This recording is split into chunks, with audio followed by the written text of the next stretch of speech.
Radio Sucesos 101.7 FM presenta su noticiero Sucesos con Milton Pérez y Verónica Larrea. Un periodismo libre para una democracia plena. Los hechos y las opiniones de los sucesos que marcan nuestro tiempo.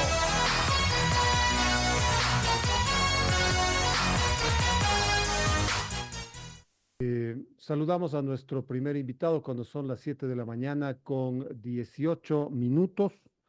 Se trata del abogado Adrián Pérez.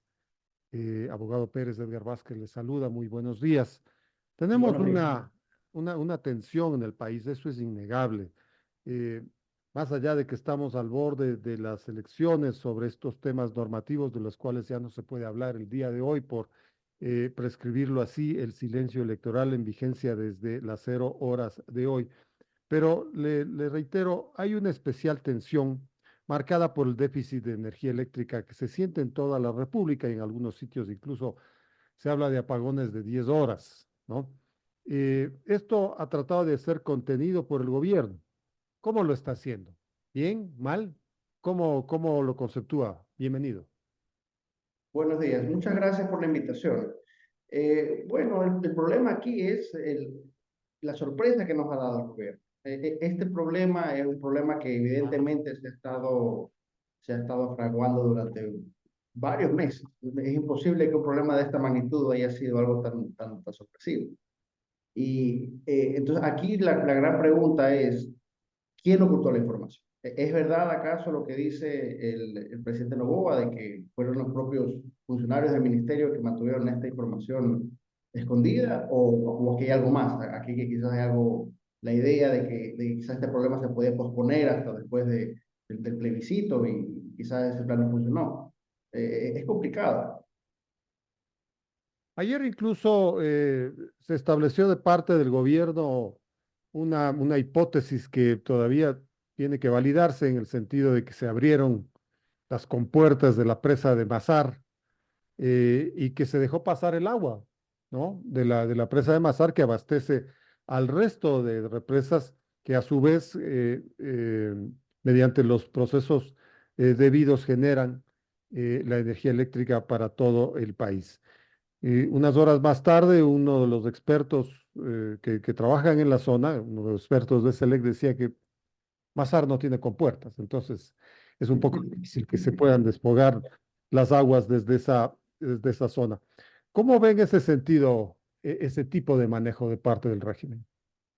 Bueno, se ve de que hay una catástrofe comunicacional aquí, ¿no? No hay un plan, o al menos no se ve un plan de contingencia para afrontar este problema desde un punto de vista comunicacional. Entonces, se ve que esto también les ha cogido de sorpresa a la mayoría de los funcionarios del propio gobierno y están ahora tratando de explicar lo mejor que puedan el por qué ha ocurrido este desastre a puertas del plebiscito.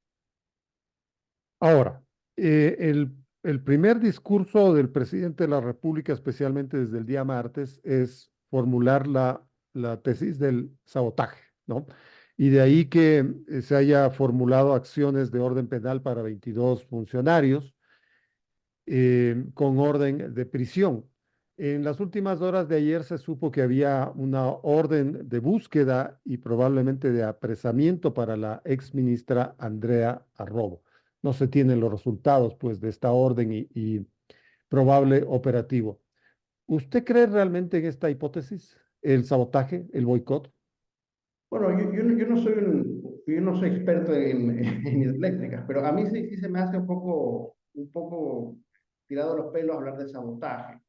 Si uno lee la denuncia, lo que ellos están en el fondo diciendo es que se ha ocultado información. Entonces, el tipo penal de sabotaje requiere, como su propio nombre lo dice, de que haya un sabotaje, que se esté, que activamente se haya tratado de dañar a la maquinaria, algo por el estilo, ¿no? Y eso es difícil de probar y no es congruente directo con lo que realmente se está denunciando, que básicamente es de que ha habido realmente aquí una falta de información. Entonces, yo no quiero todavía, como se dice, adelantar criterios. Yo quiero ver qué evidencias tienen, qué pruebas tienen, pero sí se me hace poco difícil de creer, sinceramente. Bueno, está formulado, ¿no? El nivel de presentación ante la fiscalía, y ahí se habla en detalle de que la ministra tenía información y de hace unas 3 semanas de la situación crítica en estas centrales, tanto de Paute como de Masar, y que habría ocultado eso al plano siguiente de liderazgo, que es el presidente de la República. Pero hay algunas inquietudes, por llamarlo menos. ¿Cuál es el papel del secretario general de la administración? Él se supone que supervisa a todos los ministros de Estado. A él reportan los ministros de Estado directamente y en estados complicados, ¿verdad? Se le comunica directamente para que él canalice al presidente Noboa en este caso y se establezca pues un estado de crisis. Es decir, Claro, hay varias él preguntas. no cumplió con su tarea también, ¿o no? Claro, o sea, hay varias preguntas, ¿no? O sea, pregunta uno, ¿realmente hubo ese ocultamiento de información? ¿Cómo se puede probar?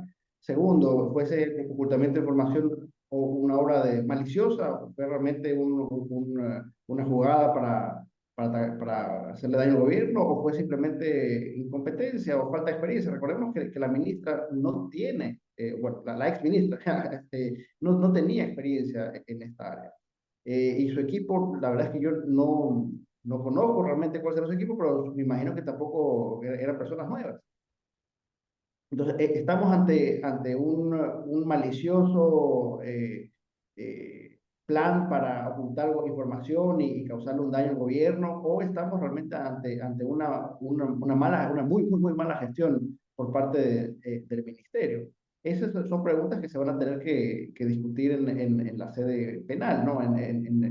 Ante y también aquí la tercera pregunta es, incluso si hay si ha habido realmente un ocultamiento de información, eso no sé, no estoy todavía seguro, convencido de que eso encaje dentro del delito de sabotaje. No digo que no sea delito, habría otras figuras penales que sin duda encajarían aquí, pero no estoy todavía convencido de que se pueda hablar aquí de sabotaje en la tecnicismo jurídico.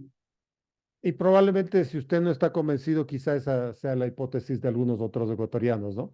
Pues ahí Sí. nace otro criterio, que se está tratando de culpar a alguien de una negligencia de carácter general en el régimen. Se busca lo que se llama cabezas de turco.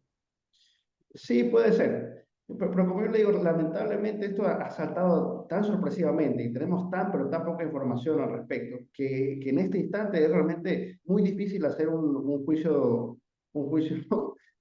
informado al respecto, ¿no? O sea, estamos aquí simplemente, vamos a tener que ver en los próximos días, cuando ya se empiece a salir a luz la evidencia concreta a favor y en contra de la tesis de este sabotaje. Ahí creo que ya podremos tener una buena idea de qué es lo que realmente ha ocurrido.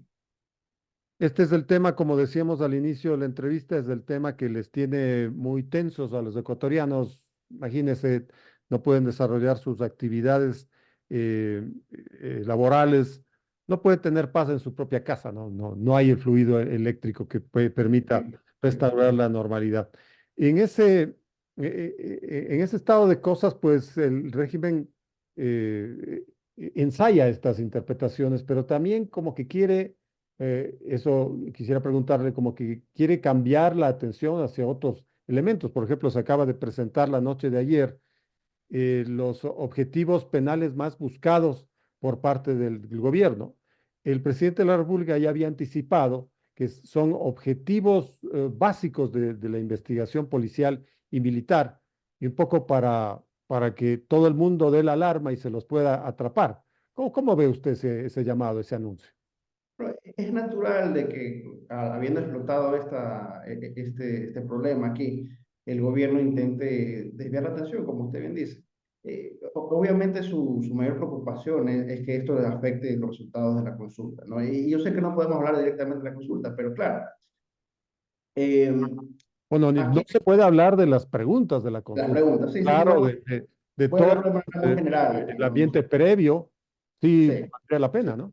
Sí, no, aquí yo creo que es importante eh, separar conceptualmente el contenido de las preguntas y la gestión del gobierno, ¿no? Y yo creo que nadie puede en este instante defender la gestión del gobierno. Ha sido realmente, o sea, los resultados hablan por sí mismos. Tenemos unos apagones que están durando 8 horas, algo que que nunca he visto yo, por lo menos, en toda mi vida.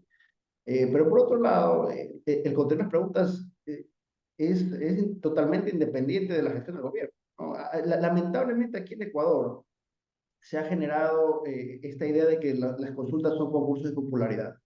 Y es una forma de que el gobierno puede conseguir apoyo, puede medir cuánta aprobación tiene, hacerse fuerte.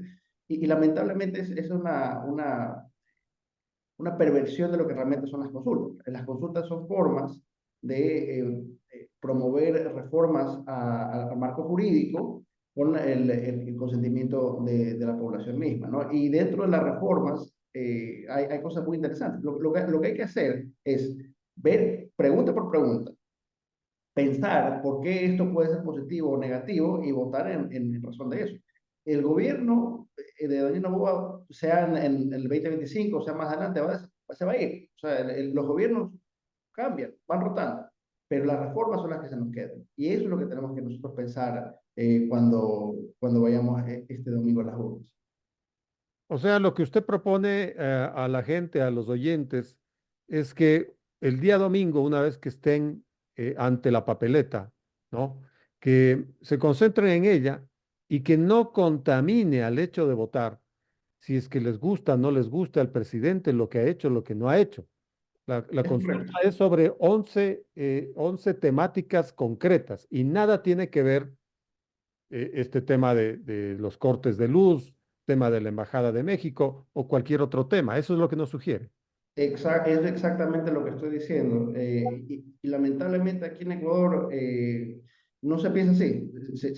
Se vota con las tripas, con el corazón. No se vota es muy emocional este tema. Entonces, obviamente, la intención es, como este gobierno no ha sabido manejar bien el tema de la luz, como estoy sin luz 8 horas, entonces le digo no a todo. O por el contrario, porque lo mismo ocurre al revés, ¿no? Hay, por ejemplo, en los sectores anticorreístas dicen, no, como esto le hace daño al correísmo, entonces voto todo, sí, y no tiene que ser así. Lo que uno tiene que hacer es leer pregunta por pregunta, pensar pregunta por pregunta y decir, ¿esto es positivo o es negativo? ¿Positivo o negativo?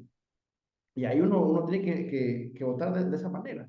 La buena o mala gestión del gobierno de turno no tiene relación lógica con si las preguntas en sí son buenas o malas para el país. Bueno, hace un año ocurrió aquello, ¿no? Casualmente, Exactamente. una pregunta muy parecida a la que va a estar en la papeleta el día domingo fue calificada de no, porque a mucha gente no le caía el presidente de entonces. Claro, esa pregunta en aquel entonces, la razón por la que ganó el no fue claramente para negarle una victoria al gobierno de turno. No había realmente ningún sustento técnico, lógico, que diga por qué esa pregunta en concreto era mejor votar no que votar sí. Pero se dio la cosa de que estábamos en un gobierno muy impopular, no se le quería dar ningún tipo de victoria, ningún tipo eh, de bandera que puedan alzar. Entonces se votó no. Y eso, en realidad, en los que salieron perdiendo fuimos los ecuatorianos, porque ese gobierno ya se fue, el exmandatario no ha sufrido absolutamente nada, está muy tranquilo en su casa y los que estamos fregados somos nosotros. Entonces, esta idea de que se vota sí o no para premiar o castigar al gobierno de turno es absurdo, es realmente ridícula. Lo que uno tiene que hacer, y lo vuelvo a repetir, es pensar pregunta por pregunta, ver el contenido, ver si uno está de acuerdo o no, y en base a eso es que uno tiene que votar, no de otra cosa. Ahora no podemos descartar, no podemos tapar el sol con un dedo. Si hay un sí y hay una victoria el día domingo, muchos observadores han señalado que es el primer paso o sería el primer paso para que el presidente de la República pueda pensar en una reelección. Él está pensando eso de cualquier modo, ¿no? O sea, es más, yo creo que se le puede hasta dar la vuelta a ese razonamiento. Si lo que queremos es castigar al gobierno actual por su mala gestión en el sector energético, tenemos una oportunidad perfecta, que es en el 2025. O sea, simplemente no se vuelve a votar por este gobierno. Y ya está. Novoa tendrá hasta el 2025 la oportunidad de redimirse y arreglar este problema y veremos si que vuelve a ganar las elecciones.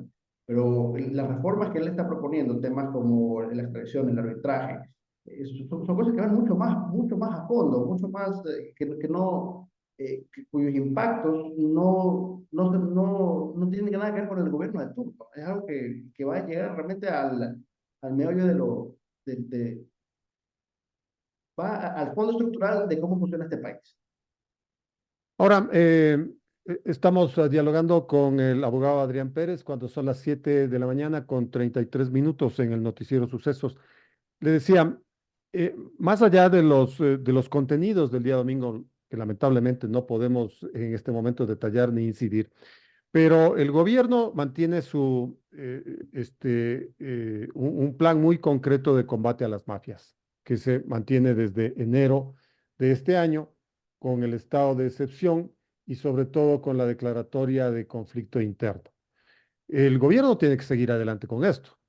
El trámite de las preguntas en el caso afirmativo, en el caso positivo, supone en cualquier caso, en cualquier término, por lo menos unos 60 días para que se cristalicen en términos de que puedan estar en la normativa. Es decir, esto no va a incidir dentro de lo que en el día a día tiene que hacerse, es decir, la lucha de la policía, la lucha de las Fuerzas Armadas por tratar de librarnos de los males de la narcopolítica, del narcotráfico. Claro, o sea, bueno, es que en la lucha contra el narcotráfico hay un elemento estructural de fondo, que ese no se va a poder cambiar de la noche a la mañana, y luego existe el día a día, ¿no? Y lo uno no quita lo otro. En el día a día, el presidente tiene que seguir luchando con las herramientas que tiene disponibles. Y la verdad sea dicha, si bien ahora estamos muy críticos por toda la situación energética en el país, sí creo que ha habido una buena gestión en la lucha del día a día contra el narcotráfico. Y yo pienso que realmente eso es me atrevería a decir que es un poco la sensación generalizada de la ciudadanía. Pero eso no quita de que es necesario reformas estructurales de fondo. Hay cosas dentro y una vez más, no puedo hablar de particulares, pero hay preguntas interesantes ahí de que sí podrían tener una incidencia sobre este marco estructural. Y también hay cosas que no están en la consulta y que yo creo que sí deberían ser implementadas para luchar contra el narcotráfico. Algo muy concreto que yo he abogado varias veces y lo voy a volver a hacer en este espacio no hay razón alguna por la que los jueces tengan que necesariamente estar en el territorio ecuatoriano para fallar casos. Podríamos tener una judicatura especializada en crímenes de sicariato, terrorismo, narcotráfico, que esté en Miami o en otro país y que protegidos obviamente por ese país huésped y que desde ahí manejen estos casos tan sensibles. Eso ayudaría muchísimo para evitar la intimidación de jueces o su corrupción. Eso es algo que, por ejemplo, no se ha mencionado en esta consulta y yo creo que es algo que en algún momento se debería estar colocado sobre la mesa. Pero eso no afecta el criterio básico fundamental de un juez, que es el de jurisdicción. No afecta el criterio de jurisdicción. Lo que podría, algunos críticos dicen es que esto podría afectar el principio de inmediación. En el ordenamiento ecuatoriano, ese principio lo que dice es que el juez tiene que tener una especie de contacto inmediato, o sea, directo, con las pruebas, con los testigos, o sea, y eso al final del día se traduce en que esté en la misma sala de audiencia. Pero en la práctica, yo le comento ya yo como abogado, la mayoría de mis audiencias ya son virtuales. O sea, realmente ya ese principio desde la pandemia ya prácticamente que no se interpreta de la misma manera. Y además, la idea de que el juez tiene que estar exactamente en la misma sala físicamente con un documento para poderlo evaluar, a mí me parece que es un poco absurda, ¿no? Entonces, en una situación donde la seguridad de los ecuatorianos depende en gran medida de tener un sistema judicial robusto, donde los jueces no se dejen influenciar o intimidar, me parece que esa es una solución muy sensible que lamentablemente no ha sido realmente discutida seriamente hasta ahora. ¿Esto equivale al criterio de jueces sin rostro, que es un mecanismo que se ha adoptado en algunos países? No es equivalente. El juez sin rostro es un juez que es anónimo. El juez no muestra la cara. Un sistema de jueces a distancia podría ser también un sistema de jueces sin rostro si es que no se supiera quién es el juez que está del otro lado del Zoom, ¿no? Pero no necesariamente es así. Y yo en algún momento sí aboqué por un sistema de jueces sin rostro, pero realmente hoy en día ya he cambiado un poco mi criterio. Yo creo que simplemente con que existan jueces a distancia ya tenemos una garantía suficiente de imparcialidad y de no intimidación como para... el problema con el sistema de jueces sin rostro es de que sí hay pronunciamientos por parte de los organismos internacionales que dicen de que puede ser eso violatorio a derechos humanos.